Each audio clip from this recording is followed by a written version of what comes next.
మనం ప్రార్థనా మందిరాల్లో మనం చూస్తూ ఉంటాం. చాలా మంది స్త్రీలు అయితేనేమి, పురుషులు అయితేనేమి ఒక ప్రార్థన అవసరత కోసం మనం ఏదైనా చెబితే సుదీర్ఘంగా అవతల వాళ్ళు కూడా ప్రార్థన చేయనివ్వకుండా మరి నిమిషాలు వీళ్ళే ప్రార్థనలు చేసి ఆ యొక్క టైం అంతా కూడా తినేస్తా ఉంటారు. అటువంటి ప్రార్థన దేవునికి ఇష్టం లేదని చెప్పేసి మత్తయి సువార్త 6వ అధ్యాయం 5వ వచనంలో చెప్తా ఉన్నారు.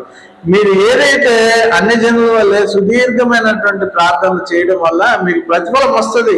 ఏ విధంగా వస్తుంది అంటే, నీ చుట్టుపక్కల ఉన్నటువంటి వారందరూ కూడా నేను మెచ్చుకుంటారు, అబ్బా చాలా బాగా చేశారండి అని అంతవరకే నీకు ఆ ప్రతిఫలం వస్తుంది. కానీ నీవు గనక గదిలోనికి వెళ్ళి దేవుని దగ్గర నీ తండ్రి అయిన పరలోకపు తండ్రి ఎదుట నీ యొక్క హృదయాన్ని విప్పి మోకరిల్లి కనుక నువ్వు ప్రార్థన చేస్తే నీకు రావాల్సినటువంటి ప్రతిఫలము తప్పనిసరిగా దేవుడు ఇస్తాడు అని చెప్పి ప్రభువైన యేసుక్రీస్తు మరి చెప్పినట్టుగా మనం బైబిల్ గ్రంథం